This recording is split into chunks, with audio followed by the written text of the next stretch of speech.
Students, today we'll start our new topic, fundamental concept in organic reaction mechanism. So in this topic we will study about the general reaction and fission of covalent bonds. This chapter is very important for the fundamental concepts in organic reaction mechanism. So firstly, the fundamental concept, the general reaction. In any general organic reaction, there will be a substrate, that is the organic molecule that will provide the required carbon atoms or the carbon structure for the product. It will be kind of the base. Then there will be an attacking reagent. The attacking reagent will attack on the substrate. After attack, a intermediate will be produced which will give you final product. Okay, there may be some byproducts also. Substrate is which supplies carbon to the new bonds, and the other reactant will be reagent that will attack on the substrate. Sometimes the substrate and the reagent, they both supply carbon to the product. In that case, the choice becomes arbitrary, but generally we take the molecule as substrate which is more focused, that is on the molecule on which the attack takes place. Take for example, we are adding bromine to alkene. So here the substrate will be the alkene, attacking reagent will be the bromine molecule. When bromine will attack on alkene, this Br, this will attack and the bond will break, and finally you will get an intermediate with bromonium ion, and then this bromide ion will attack from behind, and finally you will get the product with addition of bromine. Both the bromine atoms will be attached to the alkene. Okay, so this is the basic structure which is supplying the carbon atoms to the new bond. That is the basic organic molecule on which attack takes place, and this is the attacking molecule. So this is substrate and this is attacking reagent. This is the final intermediate which is produced after the attack. So it is the intermediate, and lastly this is the product which we got after the attack of the reagent. What will be the definition of reaction mechanism? Reaction mechanism is basically the sequence of steps, first step, second step and third step. So it is basically the sequence of steps describing the details of electronic movement, how the electrons are moving, how this double bond, pi bond, this will attack, and then bond between Br will break. So basically it is telling the electronic movement. Here the bromide ion is attacking and this ring is opening. So it will give you the sequence of steps first of all, then the details of the electronic movement, how the electrons are moving in any organic reaction. Then it will tell about the energetics during the bond cleavage and bond formation. Energetics means how the bond energies are changing, how much energy will be required to break the bond and how much energy will be released when a new bond is formed. Generally the energetics is represented in a reaction coordinate. Okay, and there we will show the total energy of the reactants, the intermediate and the product.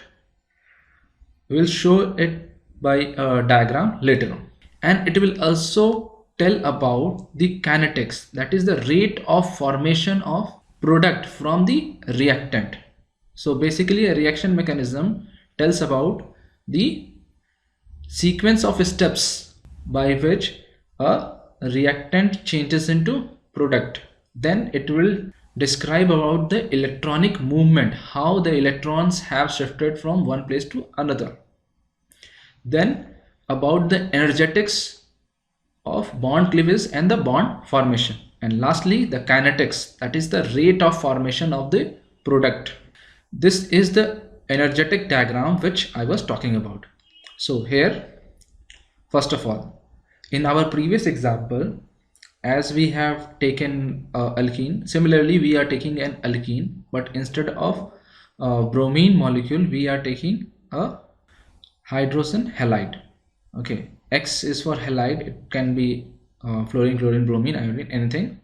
This is the reactant side, and finally you will get this product. So this is reactant, this side is product, and middle one is the intermediate.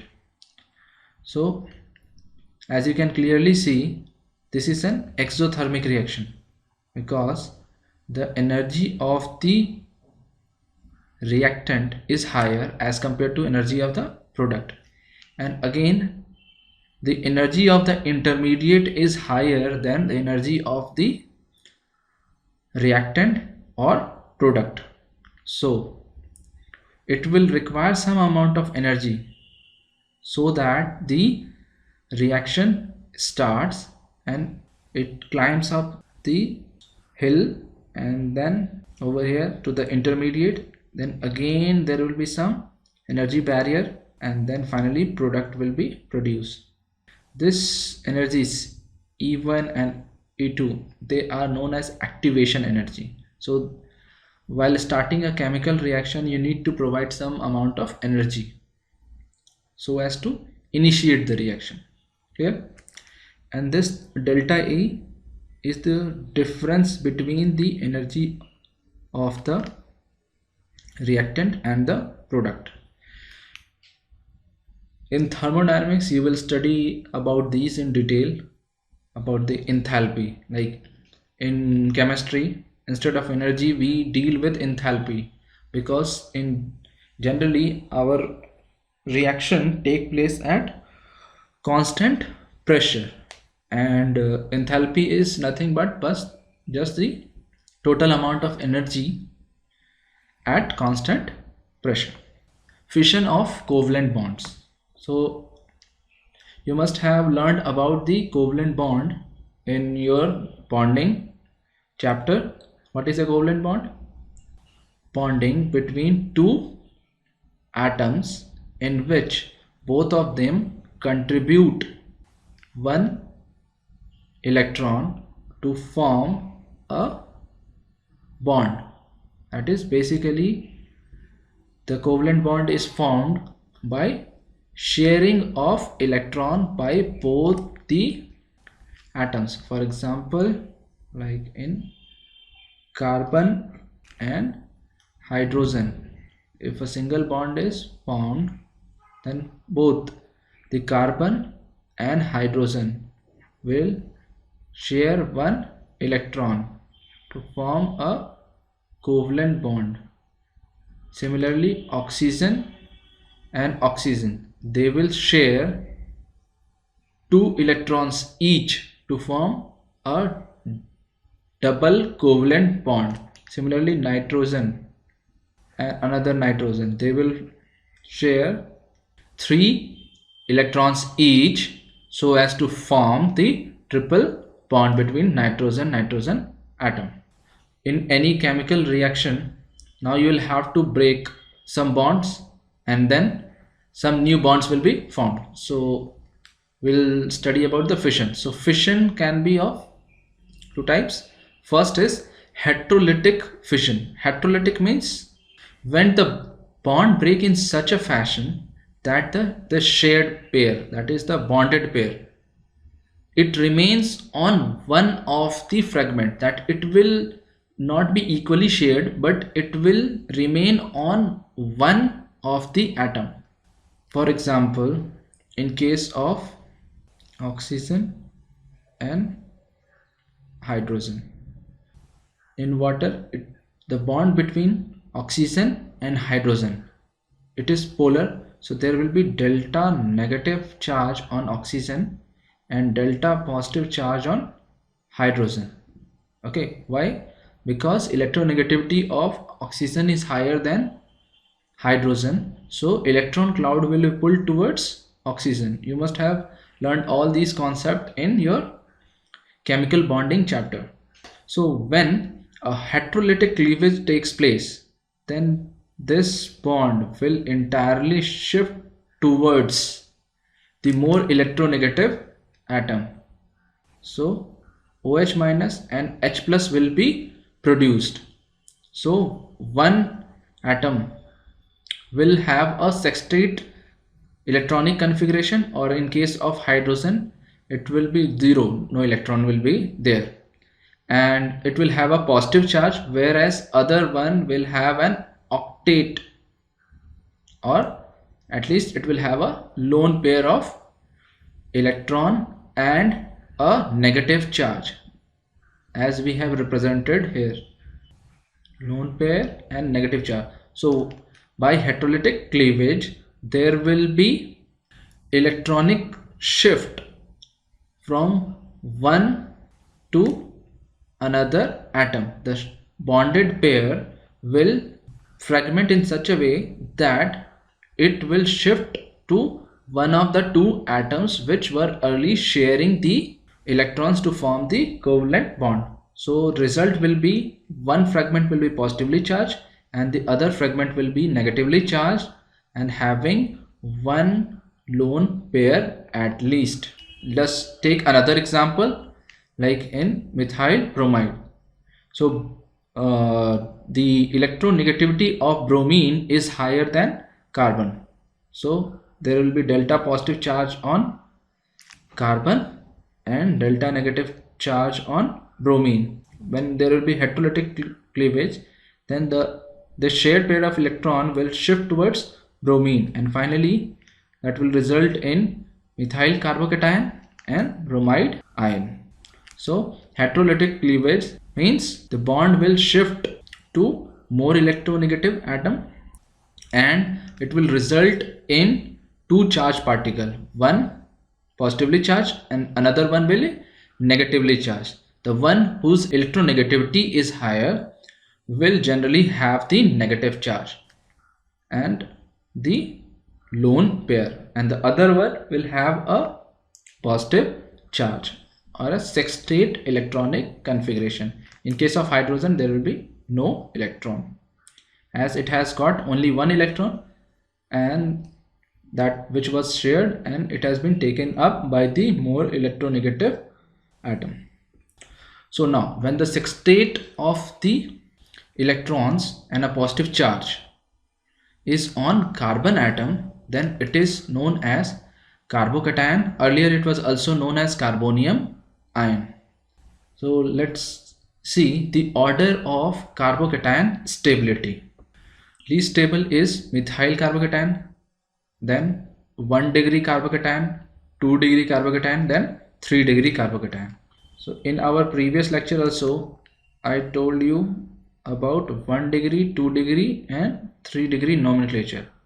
When any carbon atom is attached to one carbon atom, then it is 1 degree. When it is attached to 2 carbon atom, it is 2 degree. When it is attached to 3 carbon atom, it is 3 degree.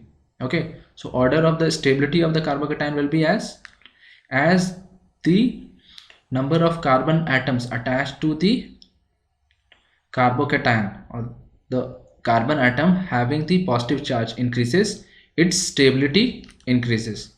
The reason is hyperconjugation or inductive effect of methyl. Okay, and we'll do in detail about this hyperconjugation effect and the inductive effect, where it will be clear how this order is produced.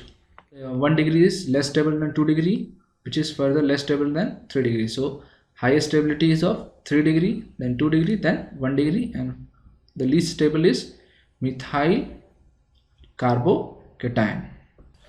So any organic reaction in which heterolytic bond cleavage takes place.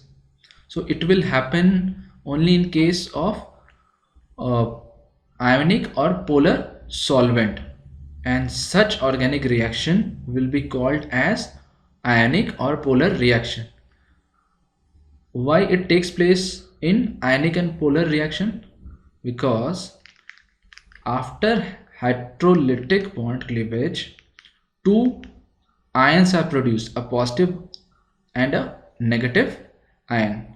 So in case of polar solvent or ionic solvent, these positive and negative fragments, they will be solvated and they will be stabilized. Okay, that's why we need ionic or polar solvent. The best solvent is water. Okay, next is homolytic cleavage. So homolytic cleavage, as the name suggests, homo means same or equal. So in this case, there will be the shared pair of electrons in the covalent bond will go to each of the bonded atoms. It will be just opposite to heterolytic cleavage, in which there is unequal distribution of the cleavaged electron. One atom gets nothing, whereas the other gets the electron pair. But in case of homolytic cleavage, the shared electron pair will go to each of the bonded atom. Okay, so in such case, a neutral species will be produced, and this is called as free radical. But this neutral species will have unpaired electrons. Just take for example, R is alkyl and X is halogen. So now the homolytic cleavage takes place, so the share pair of electron, each of the atom will get one electron. So that will result into an free radical. This is alkyl free radical and this is halogen free radical. And the homolytic cleavage takes place in presence of light, or when you provide heat, or when there is other free radicals. Generally, the homolytic cleavage will take place when the bond strength is lower, and it will take place in non-polar solvent. Okay, so as we have done earlier, similarly the organic reaction which proceed via such mechanism of homolytic cleavage will be called as free radical or homopolar or non-polar chemical reactions. Okay, for such reaction, heat or light, UV light or heat or presence of other free radical are necessary.